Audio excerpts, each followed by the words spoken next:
Chacun de vos fournisseurs va avoir ses propres entrepôts. Il va fonctionner avec des centres de distribution et des unités de stockage pour ses pièces. Ensuite, il va utiliser ces ressources pour les expédier à ses clients. Dans un réseau d'approvisionnement et de distribution, vous avez des entrepôts de consolidation, des entrepôts qui réceptionnent les réceptions des différents fournisseurs pour les mettre à disposition d'une usine ou d'une ligne de fabrication. Par exemple, on a le cas d'Airbus qui a de gros entrepôts de consolidation. Ce qu'on appelle entrepôts de consolidation, c'est vraiment ces gros entrepôts qui vont récolter toutes les livraisons des fournisseurs. Chez Airbus, on a un nombre énorme de fournisseurs et vous avez autour de Toulouse des grands entrepôts qui sont uniquement dédiés à du stockage et à de la préparation. Ça veut dire qu'on a tout un tas de personnel qui sont dédiés à faire fonctionner ces entrepôts. Cet entrepôt, en fonction de l'appel de besoin des usines, vont préparer les pièces à expédier et mettre à disposition des usines des kits de pièces déjà préparés. Donc, on a le cas dans les grosses entreprises industrielles, ça se fait assez couramment. Dans votre usine, il y a certainement des magasins, des entrepôts de stockage et ensuite, vous allez probablement redistribuer dans la supply chain aval, qui a des centres de distribution chez des grossistes, voire des revendeurs qui, eux, se chargeront de vendre le produit directement au client final. Dans certains business, on n'a pas forcément tous les étages, mais ce sont des étages qui peuvent exister. Selon que l'on travaille dans l'industrie ou dans la grande distribution ou dans le pharmaceutique, on a toujours des schémas qui sont un peu particuliers et qui sont adaptés aux produits. Vous avez du coup un flux de produits qui part de l'amont vers l'aval. Votre produit avance dans votre supply chain. C'est logique. Vous avez également le flux financier qui lui va dans le sens inverse. Il part du client et il revient vers votre fournisseur au travers de votre organisation, etc. Et vous avez un flux d'informations qui lui va dans les deux sens et permet d'échanger toutes les informations nécessaires au fonctionnement et au pilotage de cette chaîne. Et vous avez aussi d'autres notions qui prennent de plus en plus de place dans la supply chain. C'est ce qu'on appelle la rétrologistique ou la reverse logistique, par exemple. Donc, pour vous donner un peu de concret, il faut savoir que dans votre réseau de distribution, vous pouvez avoir, par rapport à votre flux principal de livraison vers le client, vous pouvez avoir des retours pour différents motifs, des réparations, des pièces de rechange, etc. Ça peut vous générer des flux de pièces qui reviennent des clients vers vos usines ou vers vos centres de distribution, voire vos fournisseurs, avant de repartir après réparation vers vos clients. Plus largement, ça nous permet d'aborder le sujet de la rétrologistique. La rétrologistique, c'est quelque chose qui commence à prendre un peu plus de place dans les organisations, notamment à cause d'obligations légales qui évoluent. Les entreprises ont de plus en plus d'obligations sur la récupération, la gestion de fin de vie de leurs produits qui peuvent générer de nouveaux flux auxquels elles ne sont pas habituées et qu'elles ne sont pas habituées à gérer. Donc ce sont souvent des activités coûteuses que les entreprises pilotent malgré tout, mais de manière moins fine que sur leur flux principal. Et donc avec ces flux qui ont tendance à grossir, ce sont des choses qu'il faut prendre en compte et qui risquent de devenir de plus en plus importantes. Il y a plusieurs objectifs de la distribution physique. La livraison du client, mais un peu plus en détail, l'objectif du réseau de distribution, ça va être d'ajouter de la valeur, ajouter de la valeur à différents niveaux. Et alors, à quel niveau? La première chose, c'est que cette distribution physique, elle est là pour mettre à disposition un produit à un client. La valeur qu'on va ajouter à ce niveau-là, c'est amener un produit A vers un emplacement géographique où est exprimé le besoin à un moment où le client a besoin de cette pièce. La valeur qu'on ajoute, elle est liée à la disponibilité du produit au bon endroit et au bon moment. C'est là une des fonctions principales de cette activité. Ensuite, la distribution physique a un rôle d'augmenter la profitabilité. Elle a un rôle très important dans la profitabilité de l'entreprise parce que le fait de gérer cette logistique et d'amener un produit à un client à un endroit donné, à un moment donné, c'est quelque chose qui va générer et qui va être source de valeur pour un client. Donc le client sera potentiellement intéressé et sera prêt à payer pour ce service. Ça va générer de la profitabilité pour l'entreprise. Et l'autre sujet, ça va être d'améliorer le service client. La valeur de base, c'est la distribution physique de l'entreprise, c'est d'atteindre le service client que vous avez fixé. On va atteindre le 95-98% d'OTD. C'est les objectifs classiques, habituellement. La valeur qu'on va ajouter là, c'est d'apporter de la fiabilité aux clients livrés à l'heure par rapport aux engagements. Votre client, une fois que vous avez vendu un produit, il s'attend à le recevoir à la date prévue et pas en retard. C'est important cette notion de fiabilité. C'est vrai à tous les niveaux de la supply chain, mais encore plus pour la distribution physique qui est l'aboutissement de la chaîne et le moment où le client va prendre possession de son produit. On peut aussi ajouter une chose, c'est que ajouter de la valeur pour augmenter la satisfaction client, ça va pouvoir permettre d'ajouter, alors économiquement, de générer des gains économiques qui peuvent être indirects dans le sens où même si le client ne va pas payer pour une prestation de livraison, le fait d'avoir un système qui permet de livrer un client très vite, ça va générer du gain indirect. Si on prend l'exemple d'Amazon, vous ne payez pas la livraison. Par contre, vous allez acheter parce que vous savez que vous allez être livré en 24 ou 48 heures. Donc, indirectement, l'entreprise va gagner de l'argent parce que son système logistique fait que ça lui donne un avantage concurrentiel. Et cette distribution physique fait partie du business model d'Amazon, par exemple, si on prend cet exemple. Voilà 3 objectifs, ajouter de la valeur à tous les niveaux et au maximum. Concernant le réseau, le circuit de distribution, il faut voir qu'il y a 2 circuits de livraison avec des interlocuteurs qui peuvent être différents.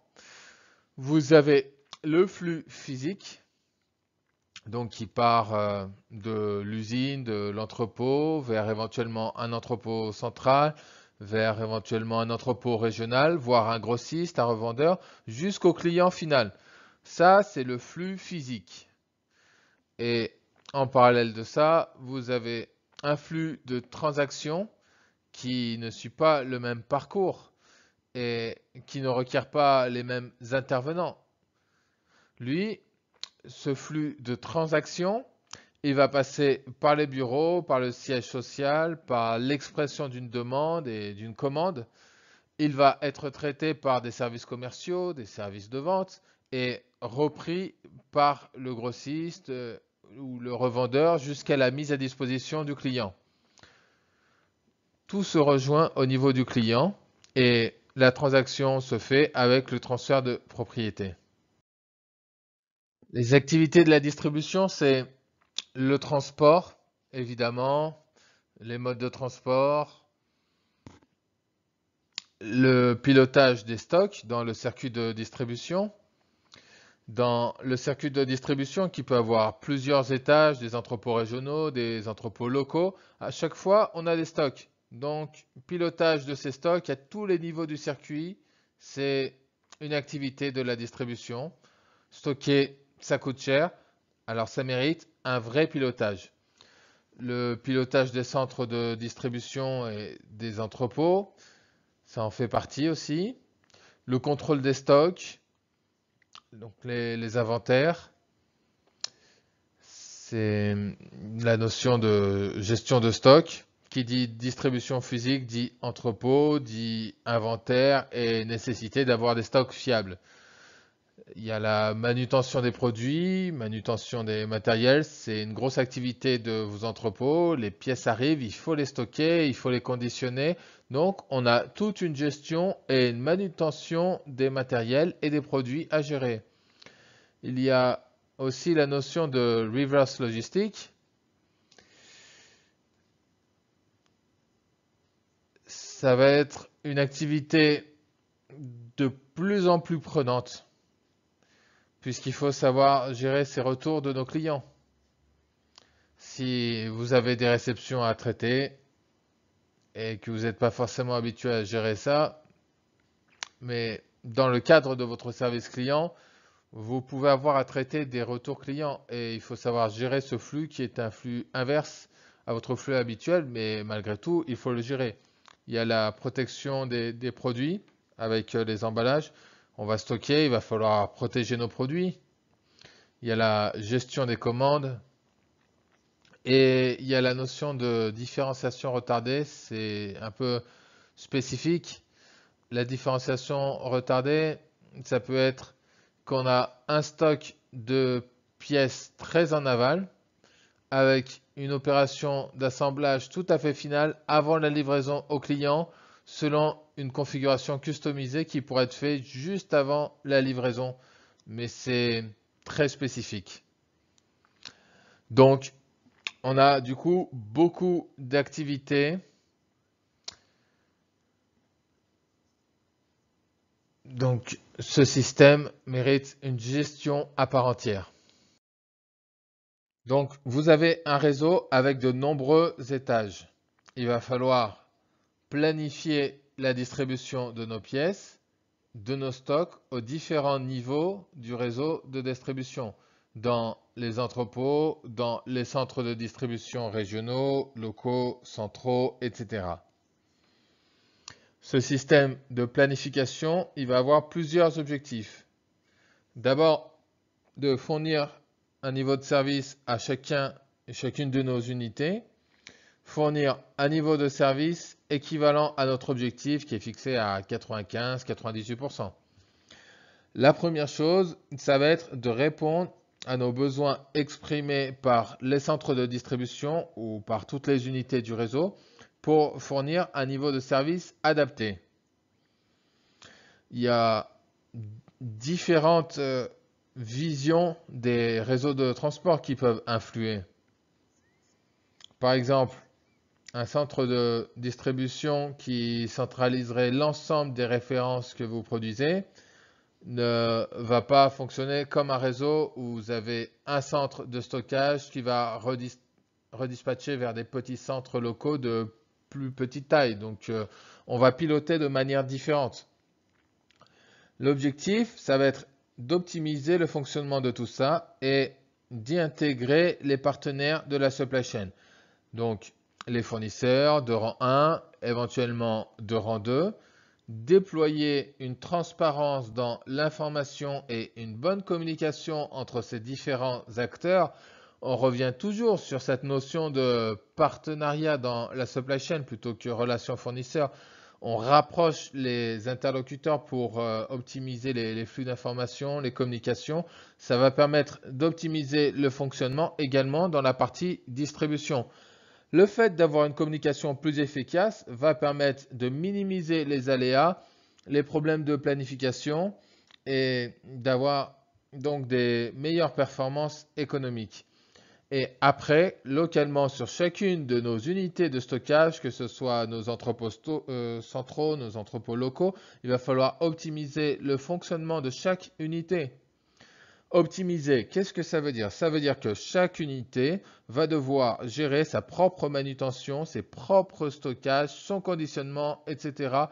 Donc, il y a tout le fonctionnement interne de l'entrepôt qui est à prendre en compte et qui est à optimiser aussi dans le cadre de l'optimisation économique que l'on souhaite. Dans nos réseaux de distribution, on a plusieurs types de réseaux possibles. Après, chaque entreprise va déployer un réseau adapté à son business, mais on va pouvoir en distinguer deux déjà. Et il y a une notion de flux poussé et de flux tiré. On peut l'appliquer totalement au système de réseau de distribution. Le système de flux poussé et le système de flux tiré, ce sont deux visions qui sont adaptées et qui vont nous permettre de déployer des solutions différentes selon les cas. Alors, pour commencer, on a les flux tirés. Ça va correspondre à un contrôle des stocks décentralisé, un réseau décentralisé. Ce que ça veut dire, un réseau décentralisé, ça va signifier que vous avez un réseau assez éclaté avec vos différents centres de distribution. Alors, vous avez en anglais Distribution Center. Vous avez donc un système de réseau décentralisé qui va correspondre à un réseau de distribution qui est un peu éclaté, mais surtout qui va fonctionner de la manière suivante, où chacune des unités va exprimer son besoin vers l'unité centrale. Chaque entrepôt va fonctionner de manière autonome, mais va exprimer ses appels de besoin de réapprovisionnement vers l'entrepôt central ou vers l'usine directement. Et donc, les stocks disponibles à chacune de nos unités sont tirés par les ordres des clients. C'est l'entrepôt qui devient autonome et responsable de son approvisionnement en fonction de sa consommation. Il va répercuter les appels vers l'unité centrale. Les avantages d'un réseau décentralisé, ça va être déjà que vous donnez beaucoup d'autonomie à chacune de vos unités. Chaque centre, qu'il soit régional, qu'il soit plutôt local ou quelle que soit sa taille, va être autonome. Et il va avoir l'avantage d'être plus proche de sa clientèle. C'est l'un des avantages du réseau décentralisé.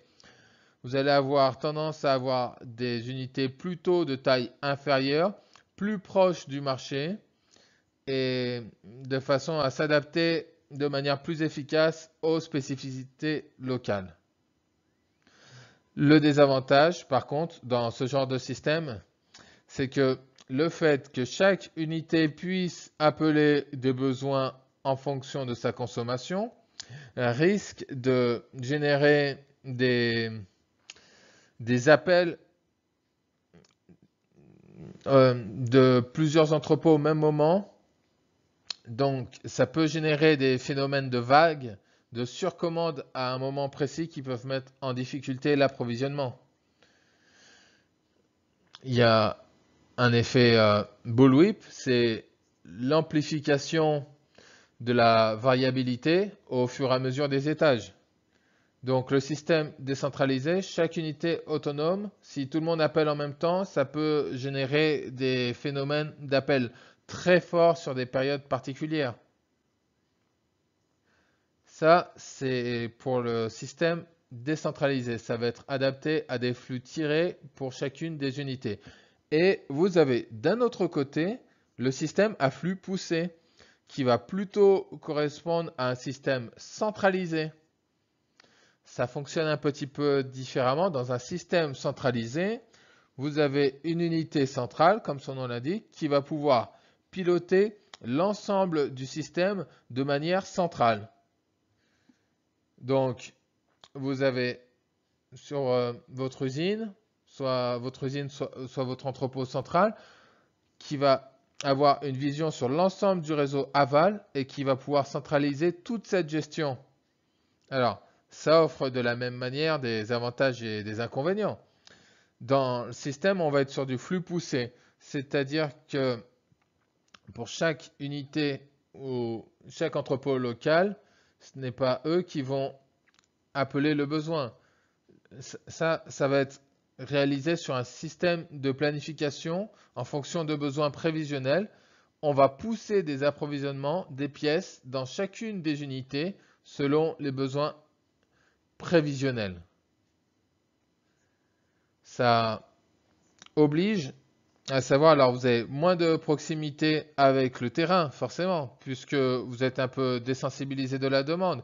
Vous avez moins cette adaptation locale, puisque tout est piloté en centrale. Mais ça va vous apporter des avantages qui sont tous les avantages du contrôle centralisé. Ça va être que l'entrepôt central va pouvoir avoir l'intégralité des informations pour optimiser de manière globale les stocks en circulation dans le circuit.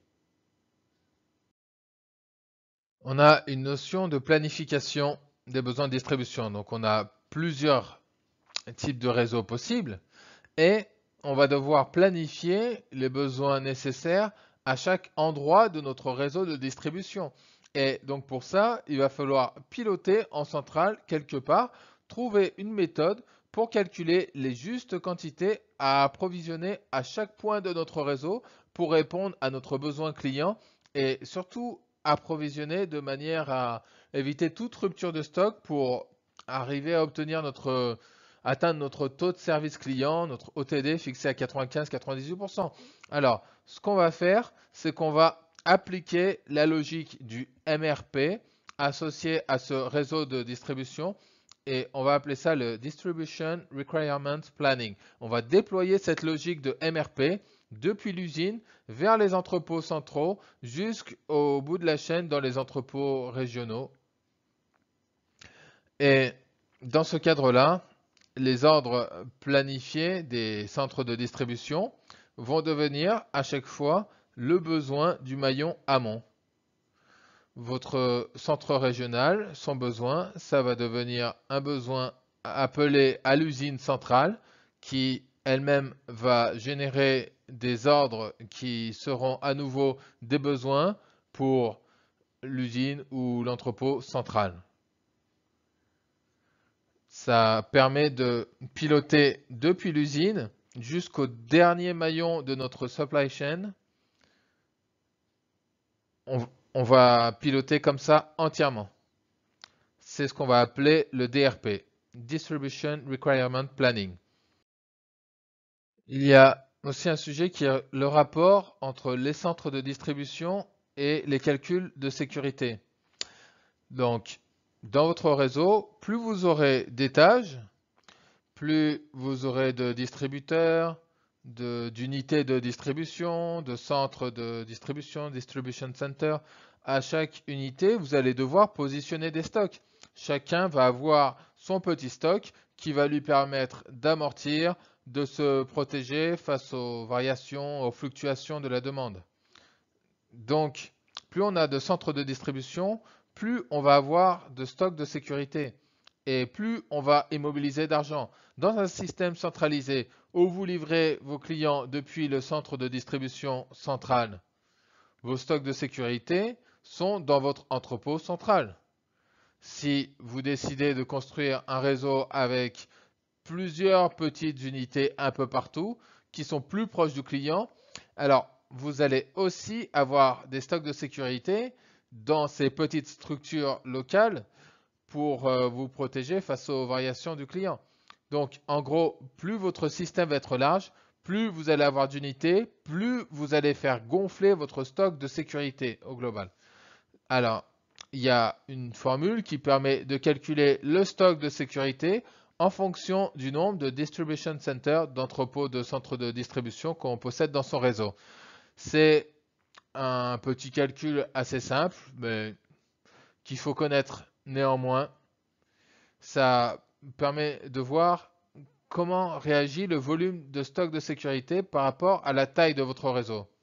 Cette formule, elle va calculer le nouveau stock de sécurité que vous allez avoir dans un centre de distribution et qui est égal au stock de sécurité pour un centre de distribution que vous allez tout simplement diviser par la racine carrée du nombre de futurs centres de distribution si vous décidez d'augmenter votre réseau.